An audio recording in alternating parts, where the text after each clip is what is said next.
Bismillahirrahmanirrahim. Assalamualaikum warahmatullahi wabarakatuh. Kami dari kelompok 2 akan mempresentasikan tentang analisis biaya dan volume laba dengan anggota kelompok. Yang pertama Diki Satrio dari NIM 03, yang kedua Wanadip Firmansyah dari NIM 018, yang ketiga Rami Abdullah dari NIM 024, yang keempat Muhammad Asam Basri dari NIM 31, dan yang kelima Sigit Priyawibowo dari NIM 33. Materi yang pertama yaitu pengertian analisis biaya dan volume laba. Analisis biaya dan volume laba adalah suatu metode untuk menganalisis bagaimana berbagai keputusan operasi dan pemasaran akan mempengaruhi laba analisis. GVP memiliki banyak sekali aplikasi. Aplikasi yang pertama yaitu menentukan harga jual produksi dan jasa. Aplikasi yang kedua memperkenalkan produk atau jasa yang baru. Aplikasi yang ketiga menentukan titik impas. Aplikasi yang keempat memutuskan apakah produk atau jasa tertentu seharusnya dibuat atau dibeli. Aplikasi yang kelima menentukan bauran produksi terbaik. Aplikasi yang keenam melakukan analisis strategi dengan menggunakan margin kontribusi dan laporan laba rugi kontribusi. Margin kontribusi per unit adalah selisih antara harga jual per unit dengan biaya variabel per unit serta merupakan ukuran kenaikan laba akibat kenaikan satu unit penjualan. Total margin kontribusi merupakan margin kontribusi per unit dikalikan jumlah unit yang terjual. Rasio margin kontribusi adalah rasio margin kontribusi per unit terhadap harga jual per unit atau P dikurangi V. Materi yang kedua yaitu peran strategi analisis GVP. Analisis GVP dapat membantu perusahaan untuk melakukan strateginya dengan cara memberikan informasi mengenai bagaimana perubahan volume penjualan mempengaruhi biaya dan laba. Selain itu, analisis GVP penting untuk digunakan dalam perhitungan biaya siklus hidup maupun perhitungan biaya berdasarkan target. Selain itu, analisis GVP dapat digunakan pada tahap-tahap lebih lanjut dari siklus hidup produk, yaitu selama perencanaan produksi untuk menentukan proses produksi yang paling hemat biaya. Analisis GVP juga berperan dalam menentukan posisi strategis perusahaan yang telah memilih untuk berkompetisi dengan strategi kepemimpinan biaya membutuhkan analisis GVP, terutama pada tahap produksi dan siklus biaya. Dan materi selanjutnya akan disampaikan oleh teman saya yaitu Rami Abdullah. Analisis CVP didasarkan pada model eksplisit mengenai hubungan antara tiga faktor biaya, penjualan, laba, serta bagaimana perubahan dari faktor tersebut dengan cara yang dapat diprediksi ketika volume aktivitas juga berubah. Model CVP adalah laba operasi sama dengan penjualan dikurangi total biaya. Untuk membedakan biaya variabel dengan biaya tetap, serta menunjukkan persamaan di atas dalam bentuk yang setara di bawah ini. Penjualan sama dengan biaya tetap ditambah biaya variabel ditambah laba operasi. Kemudian mengganti penjualan dengan jumlah unit yang terjual dikalikan harga, dan mengganti biaya variabel dengan biaya variabel per unit dikalikan jumlah unit yang terjual. Maka model CVP adalah unit yang terjual dikali harga sama dengan biaya tetap ditambah unit yang terjual dikali biaya variabel per unit ditambah laba operasi. Kemudian margin kontribusi dan laporan laba rugi kontribusi. Margin kontribusi per unit merupakan selisih antara harga jual per unit dengan biaya variabel per unit serta ukuran kenaikan laba akibat kenaikan satu unit penjualan. P dikurangi V sama dengan margin kontribusi per unit. Mengukur kenaikan laba operasi untuk setiap unit kenaikan penjualan. Jika penjualan diperkirakan naik 100 unit, laba harus meningkat 100 kali margin kontribusi. Untuk menunjukkan informasi yang dikembangkan pada analisis CVP dengan menggunakan laporan laba rugi kontribusi, di mana laporan laba rugi kontribusi menempatkan fokus pada perilaku biaya yang memisahkan biaya tetap dengan biaya variabel. Kemudian peran strategis analisis CVP. Analisis CVP dapat membantu perusahaan untuk melaksanakan strateginya dengan cara memberikan informasi mengenai bagaimana perubahan volume penjualan mempengaruhi biaya dan laba, dan memberikan sarana untuk memprediksi implikasi pertumbuhan penjualan terhadap laba. Analisis CVP juga penting untuk digunakan dalam perhitungan biaya siklus hidup maupun perhitungan biaya berdasarkan target. Demikian pula membantu perhitungan biaya berdasarkan target pada tahap awal tersebut dengan cara menunjukkan pengaruh laba dari berbagai alternatif desain produk yang memiliki biaya target yang berbeda-beda. Lalu keputusan produksi meliputi kapan mesin harus diganti, jenis mesin apakah yang akan dibeli, kapan melakukan otomatisasi proses, dan kapan melakukan alih daya operasi produksi. Analisis CVP untuk perencanaan titik impas. Titik awal dalam banyak perencanaan bisnis adalah bagaimana menentukan titik impas, yaitu titik di mana pendapatan sama dengan total biaya dan labanya nol. Titik tersebut dapat ditentukan dengan menggunakan analisis CVP, metode persamaan untuk titik impas dalam suatu unit. Metode persamaan menggunakan metode model CVP secara langsung, contohnya dengan menggunakan persamaan untuk analisis penjualan meja TV HFI adalah penjualan sama dengan biaya tetap ditambah total biaya variabel ditambah laba operasi, P dikali Q sama dengan F ditambah dalam kurung V dikali Q ditambah N. 75 dikali Q sama dengan 5000 ditambah dalam kurung 35 dikali Q. Penyelesaian untuk Q dan asumsikan N sama dengan 0. Maka titik impas adalah Q sama dengan 125 meja TV per bulan, 1500 unit per tahun. 70 dalam kurung 75 dikurangi 35 dikali Q sama dengan 5000. Q sama dengan 5000 dibagi 75 dikurangi 35. Q sama dengan 5000 dibagi 40 sama dengan 125 unit per bulan. Ya, selanjutnya akan dijelaskan oleh Asam. Materi selanjutnya yaitu metode persamaan untuk titik impas dalam satuan dolar. Kadangkala jumlah unit yang terjual, biaya variabel per unit, dan harga jual tidak diketahui atau tidak praktis untuk ditentukan. Metode yang digunakan untuk titik impas dalam satuan unit, kecuali bahwa Q digantikan dengan Y per P sebagai berikut. Penjualan sama dengan biaya tetap ditambah total biaya variabel ditambah laba. P kali Q sama dengan F tambah V kali Q tambah N. P kali Y per P sama dengan F ditambah V dikali Y per P ditambah N. Y sama dengan F ditambah V per P dikali Y ditambah N.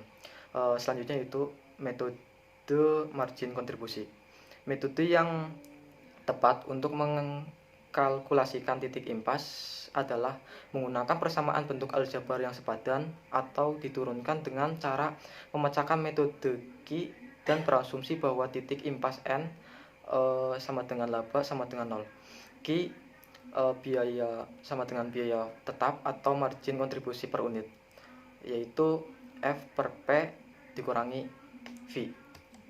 Selanjutnya yaitu analisis GVP untuk perencanaan laba. Analisis GVP dapat digunakan untuk menentukan tingkat penjualan yang dibutuhkan agar mencapai tingkat laba yang diharapkan. Mencari laba yang diharapkan meliputi perencanaan pendapatan, perencanaan biaya, dan pencatatan akuntansi untuk implikasi pajak penghasilan. Yang pertama adalah perencanaan pendapatan. Analisis GVP membantu manajer dalam perencanaan pendapatan guna menentukan pendapatan yang dibutuhkan agar mencapai tingkat laba yang diharapkan. Yang kedua yaitu perencanaan biaya. Untuk keputusan perencanaan biaya, manajer mengasumsi jumlah penjualan dalam laba yang diharapkan telah diketahui, tetapi ingin menemukan nilai biaya variabel atau biaya tetap yang dibutuhkan untuk mencari laba yang diharapkan pada jumlah penjualannya diasumsikan. Contohnya adalah sebagai berikut. Yang pertama yaitu pertukaran antara biaya tetap dengan biaya variabel atau satu mesin. Yang kedua yaitu pertukaran antara biaya tetap dengan biaya variabel atau dua mesin. Yang ketiga adalah komisi dan gaji penjualan. Selanjutnya yaitu memasukkan pajak penghasilan ke dalam analisis GVP. Keputusan manajer mengenai biaya dan harga biasanya harus memasukkan pajak penghasilan karena pajak mempengaruhi jumlah laba untuk tingkat penjualan tertentu. Contohnya yaitu HVI. Jika kita asumsikan bahwa rata-rata tarif pajak penghasilan adalah sebesar 20%, maka untuk mencapai laba setelah pajak tahunan yang diharapkan sebesar $48.000, HVI harus menghasilkan laba sebelum pajak setidaknya sebesar $60.000. Selanjutnya yaitu analisis GVP untuk perhitungan biaya berdasarkan aktivitas. Pendekatan konvensional antara analisis GVP adalah menggunakan ukuran besaran volume, yaitu ukuran berdasarkan jumlah unit yang diproduksi dan dijual. Pendekatan alternatif yang dapat digunakan adalah perhitungan biaya berdasarkan aktivitas. Pendapatan biaya berdasarkan aktivitas mengidentifikasi pergerakan biaya untuk aktivitas biaya tidak langsung pada tingkat terperinci seperti persiapan mesin, penanganan bahan baku, inspeksi, serta rekayasa. GVP berdasarkan aktivitas berbeda dari pendekatan tradisional yang berdasarkan volume. Biaya tingkat unit adalah berdasarkan volume, sehingga biaya tersebut diperlakukan dengan cara yang sama berdasarkan volume, dan GVP berbasis perhitungan biaya berdasarkan aktivitas. GVP tradisional juga berbasis volume mengklarifikasikan tiga tingkat lainnya sebagai biaya tidak langsung yang tidak berubah seiring dengan volume, dan biaya tingkat produksi berubah seiring dengan jumlah kelompok produksi atau jumlah produksi yang berubah. Dengan GVP berbasis perhitungan biaya berdasarkan aktivitas perhitungan hal tersebut. Selanjutnya yaitu analisis sensitivitas dalam hasil GVP.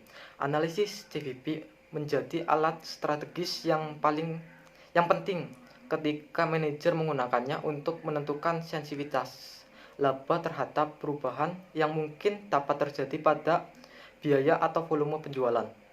Contohnya yaitu jika terdapat resiko tingkat penjualan akan berada di bawah tingkat penjualan yang diproyeksikan, pihak manajemen akan berhati-hati untuk mengurangi rencana investasi pada biaya tetap. Kapasitas tambahan tidak akan dibutuhkan jika penjualan turun, tetapi akan sulit untuk mengurangi biaya tetap dalam jangka pendek. Analisis sensitivitas adalah untuk berbagai metode yang menelaah bagaimana perubahan jumlah unit jika faktor-faktor yang dilibatkan dalam memprediksikan jumlah unit tersebut juga berubah. Yang selanjutnya yaitu analisis bagaimana jika dari penjualan dan rasio margin kontribusi. Analisis bagaimana jika merupakan kalkulasi dari jumlah unit pada berbagai tingkat faktor yang mempengaruhi jumlah unit tersebut. Analisis bagaimana jika adalah pendekatan tersebut analisis sensitivitas ketika ketidakpastian terjadi. Kerap kali analisis bagaimana jika didasarkan pada margin kontribusi dan rasio margin kontribusi. Selanjutnya materi akan dibacakan oleh Diki Satrio. Margin pengaman merupakan jumlah penjualan yang direncanakan di atas titik impas. Margin pengaman sama dengan penjualan yang direncanakan dikurangi penjualan pada titik impas. Rasio margin pengaman merupakan ukuran yang bermanfaat untuk membandingkan risiko dari dua atau lebih alternatif produk. Pengungkit operasi, perubahan lingkungan produksi kontemporer meliputi teknik produksi yang bertambah baik melalui perbaikan proses, teknologi produksi, dan teknik lainnya. 5 tahap pengambilan keputusan strategis untuk analisis GVP. Yang pertama, menentukan isu strategis di sekitar masalah. Kedua, mengidentifikasi alternatif tindakan. 3, memperoleh informasi dan melakukan analisis terhadap alternatif. Yang keempat, didasarkan strategis dan analisis. Kelima, menyediakan evaluasi terus-menerus mengenai efektivitas implementasi pada tahap keempat. Analisis GVP untuk dua produk atau lebih. Andaikan perusahaan memiliki beberapa produk, mungkin ratusan atau ribuan produk, perusahaan akan sulit mengalkulasikan karena banyak titik impas. Oleh karena itu, pendekatan umum bagi perusahaan dengan banyak produk adalah menggunakan rasio margin kontribusi. Pendekatan tersebut memungkinkan perusahaan untuk mengestimasikan titik impas. Sekarang ada yang perusahaan hanya memiliki 2 atau 3 produk. Perusahaan mungkin mengalkulasikan titik impas menggunakan margin kontribusi atau CMR rata-rata tertimbang yang ditentukan secara langsung bagi produk-produk tersebut. akuntansi anak aliran nilai dan CVP. Ketika perumpun produk dikelompokkan ke dalam aliran nilai pada learning accounting terhadap peluang untuk menggunakan CVP bagi kelompok produk jika dibandingkan dengan satu produk atau banyak produk. Selanjutnya akan dijelaskan oleh Sigit. Ya, asumsi dan keterbatasan dari analisis CVP. Linearisasi rentang yang relevan dan biaya bertahap. Model berasumsi bahwa pendapatan dan total biaya adalah linear pada rentang aktivitas yang relevan. Meskipun perilaku biaya aktual tidak linear, kita menggunakan konsep yang relevan dengan rentang output tertentu yang terbatas. Total biaya diharapkan meningkatkan atau mendekati tingkat yang linear. Biaya bertahap. Analisis CVP dapat dilakukan. Analisis CVP menjadi agak lebih rumit. Tampilan 9-10 mengilustrasikan situasi seharga $18 biaya variabel menjadi per unit seharga $10. Biaya awal tetap $100.000 dan biaya tetap tambahan lainnya seharga $100.000 jika output melebihi 10.000 unit. Pengeluaran biaya tetap tambahan akan meningkatkan kapasitas sampai 30.000 unit. Mengidentifikasi biaya tetap dan biaya variabel untuk analisis CVP. Biaya tetap. Andaikan pihak manajemen ingin mengalkulasikan titik impas produk baru dari household furnishing, produk barunya adalah meja komputer yang dirancang agar mudah dirakit dan dimaksudkan untuk dijual dengan harga akhir yang rendah di pasar. Dalam analisis jangka pendek, biaya tetap yang akan relevan merupakan biaya tetap yang diharapkan berubah seiring dengan pengenalan produk baru. Untuk analisis jangka pendek, titik impas bernilai sama dengan 0 karena produk baru tidak harus memasukkan biaya tetap yang baru. Artinya setiap produk yang dijual mulai dari pertama berkontribusi terhadap laba sebesar harga dikurangi biaya variabel. Biaya variabel.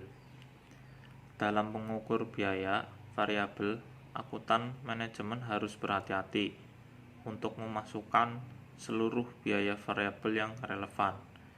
Tidak hanya biaya produksi, tetapi juga biaya penjual dan distribusi. Setiap biaya transportasi atau gudang akan relevan jika biaya tersebut berubah seiring tingkat output. Sekian, terima kasih.